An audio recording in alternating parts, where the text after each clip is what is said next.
कुछ दिन पहले मैंने भारत में खनिज संसाधन पढ़ाया। खनिज संसाधन पढ़ाते समय विभिन्न धात्विक, आधात्विक और ऊर्जा खनिजों के बारे में बात की है ना। उसमें मैंने विभिन्न खनिजों के संदर्भ में भंडार और उत्पादन के संदर्भ में राज्यों के आंकड़े बताए थे कि किस खनिज का भंडार सबसे ज्यादा किस राज्य में है और उत्पादन किस राज्य में सबसे ज्यादा होता है। इस तरह के आंकड़े यहाँ पे मैंने न केवल इकट्ठा किए हैं बल्कि ये नवीनतम आंकड़े हैं। अध्याय खनिज संसाधन अध्याय पढ़ाते समय ठीक मैंने कुछ आंकड़े जो भंडार और उत्पादन के संदर्भ में आपको दिए थे, हो सकता है उसमें कुछ गलतियां हों।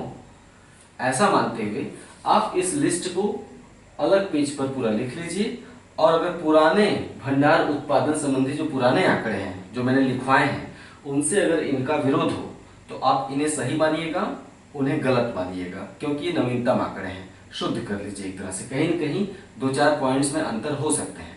ठीक है, आइए मैं एक बार दिखा दूं। ये खनिज के नाम लिखे हैं। भंडार में कौन सा राज्य सबसे अव्वल है, उत्पादन में कौन सा राज्य अव्वल है ना। आमतौर पे मैंने एक ही राज्य के नाम लिखे हैं, जैसे क्रोमाइट में भंडार में सबसे ज्यादा उड़ीसा प्रथम पे है और उत्पादन में भी उड़ीसा प्रथम स्थान पे है। लेकिन कुछ महत्वपूर्ण खनिज होते हैं, जैसे कि लोहा उत्पादन में कर्नाटक प्रथम स्थान पे है, लोहा भंडार में कर्नाटक है और दूसरे स्थान पर उड़ीसा है ना। लोहे में मैंने 2 राज्य लिखे हैं, भंडार के मामले में भी और उत्पादन के मामले में तो मैंने 3 राज्य लिख दिए हैं, क्योंकि लोहा एक महत्वपूर्ण धात्विक खनिज है।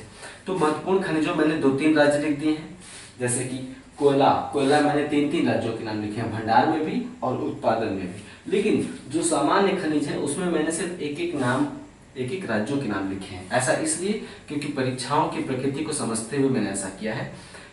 साधारण खनिजों के विषय में दूसरा या तीसरा स्थान नहीं पूछता है ना, जबकि कोयला, लोहा जैसे महत्वपूर्ण खनिजों के विषय में दूसरा या तीसरा राज्य पूछ सकता है या क्रम बनाने को कह सकता है कि राज्यों के उत्पादन के संदर्भ में कौन सा राज्यों का अवरोही क्रम है या आरोही क्रम है ना। तो लोहा, कोयला, पेट्रोलियम, प्राकृतिक गैस ऐसा पूछा जा सकता है। तो आइए देख लीजिए, एक बार यहाँ दिखा दें। देखिए, भंडार में कर्नाटक प्रथम है, लोहे के भंडार में कर्नाटक प्रथम है, उड़ीसा दूसरे स्थान पर है। उत्पादन में देखिए, उत्पादन लोहे का सबसे ज्यादा जबकि उड़ीसा में होता है ना, और कर्नाटक उत्पादन में तीसरे स्थान पर चला गया है। कर्नाटक भंडार में पहले स्थान पे है लेकिन उत्पादन में तीसरे स्थान पे है। इसी तरह जैसे रॉक फास्फेट के भंडार में झारखंड पहले स्थान पे है, जबकि उत्पादन में राजस्थान पहले स्थान पे है।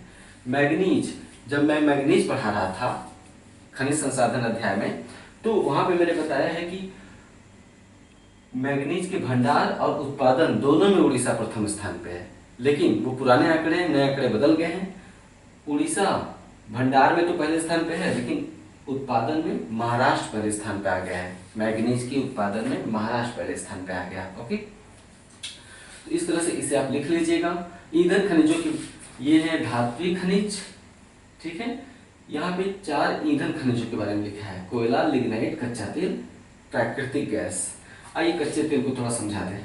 कच्चे तेल के उत्पादन में अपतटीय क्षेत्र, कच्चे तेल के उत्पादन में भी और भंडार में भी अपतटीय क्षेत्र सबसे प्रथम स्थान पर है। अपतटीय क्षेत्र क्या होता है मैं बता चुका हूं कि भारत की तट रेखा से 200 समुद्री मील तक कोई भी देश छिछले सागर में संसाधनों का दोहन कर सकता है, उसे हम क्या कहते हैं, अनन्य आर्थिक क्षेत्र, एक्सक्लूसिव इकोनॉमिक जोन।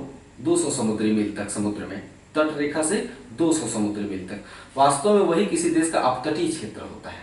अपतटीय क्षेत्र खनिज संसाधनों के भंडार होते हैं।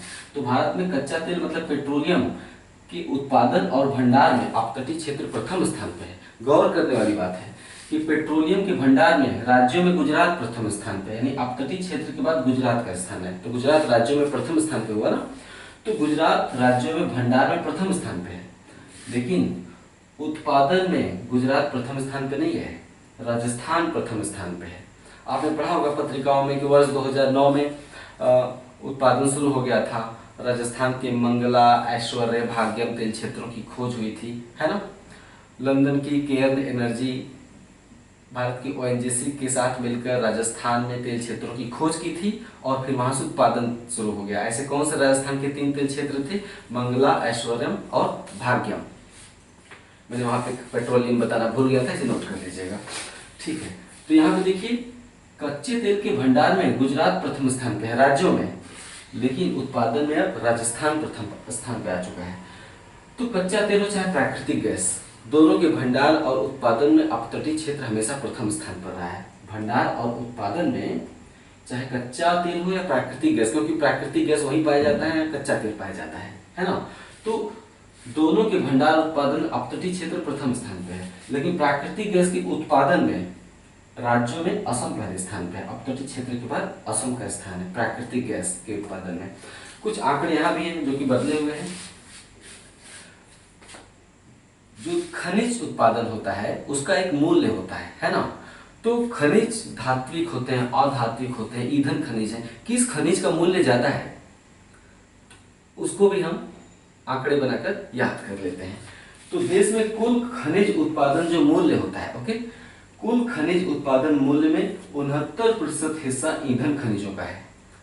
यानी सारा खनिज मिला के, चाहे धात्विक खनिज हो चाहे ईंधन खनिज हो, सभी खनिजों में सबसे ज्यादा, कुल खनिज उत्पादन मूल्य में सबसे ज्यादा 69% हिस्सा ईंधन खनिजों का है। ईंधन खनिज में क्या क्या है? पेट्रोलियम, कोयला, प्राकृतिक गैस, लिग्नाइट वगैरह। ओके, ईंधन खनिज उत्पादन मूल्य में भी सर्वाधिक योगदान कोयले का है। इससे पहले जब मैं खनिज संसाधन पढ़ा रहा था अध्याय, उसमें बताया था मैंने कि ईंधन खनिजों में सर्वाधिक मूल्य पेट्रोलियम का है, लेकिन अब आंकड़े बदल गए हैं। ईंधन खनिजों के उत्पादन मूल्य में सर्वाधिक मूल्य या सर्वाधिक योगदान कोयले का हो गया है अब, है ना, पेट्रोलियम का नहीं है। ठीक है, इस प्रकार देश के कुल खनिज उत्पादन मूल्य में, इस प्रकार देश के कुल खनिज उत्पादन मूल्य में सर्वाधिक मूल्य किसका हुआ? कोयले का हुआ। यानी जितने भी तरह के खनिज उत्पादित किए जाते हैं देश में, उसमें सबसे ज्यादा मूल्यवान खनिज कौन सा है? कोयला है। मूल्यवान मतलब ज्यादा मात्रा में अब उत्पादन हो रहा है, इसलिए उसका मूल्य बढ़ गया। नेक्स्ट, यदि क्षेत्र के हिसाब से देखें, है ना, कि कौन सा राज्य का उत्पादन मूल्य सबसे ज्यादा है खनिज उत्पादन में, यदि क्षेत्र के हिसाब से देखें तो कुल खनिज उत्पादन मूल्य में सर्वाधिक 20% हिस्सा अपतटीय क्षेत्र का है। अपतटीय क्षेत्र, छिछले सागर, अपतटीय क्षेत्र, ऑफशोर कहा जाता है। अपतटीय क्षेत्र खनिज संसाधनों के भंडार है। स्वाभाविक रूप से कुल खनिज उत्पादन मूल्य में सर्वाधिक हिस्सा ईंधन खनिजों का, अपतटीय क्षेत्र का है।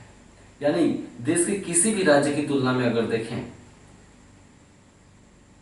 तो अपतटीय क्षेत्र का खनिज उत्पादन मूल्य कहीं अधिक है, किसी भी राज्य की तुलना में अगर देखें तो।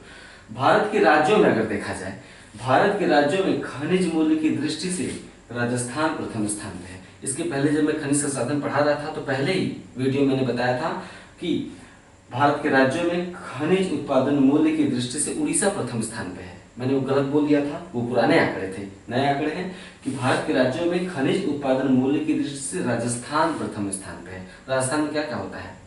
सीसा होता है, जस्ता होता है, चांदी होता है। सीसा जस्ता बहुत बड़ी मात्रा में वहाँ होता है।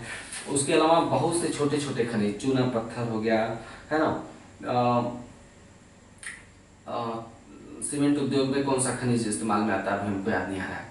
और चूना पत्थर हो गया, एस्बेस्टस हो गया, जो छोटे छोटे धात्विक अधात्विक खनिज हैं बहुत, जैसे फेल्सपार हो गया, है ना, फेल्सपार हो गया, या फिर बहुत से ऐसे खनिज हैं जो कि राजस्थान में पाए जाते हैं। ठीक है, तो इस वजह से राजस्थान खनिज उत्पादन मूल्य में प्रथम स्थान पर आ गया है। राजस्थान के बाद उड़ीसा का दूसरा स्थान है खनिज उत्पादन मूल्य में। राजस्थान के बाद उड़ीसा का दूसरा स्थान है। इसको मैंने इतना अलग से स्पेशली बल देकर इसलिए बताया क्योंकि आने वाले परीक्षाओं में नवीनतम आंकड़े हमेशा पूछे जाते रहे हैं। नवीनतम आंकड़ों को कभी भी नज़रअंदाज नहीं करना चाहिए, इन्हें अच्छे से लिखकर याद कर लीजिए। हाँ, ये समझने लायक तो नहीं था, टोटल रट्टू चीज़ है ये। समझने के लिए आप पीछे के जो खनिज संसाधन के वीडियो हैं एक बार उन्हें देख लेंगे तो ये कहीं बेहतर समझ में आएगा।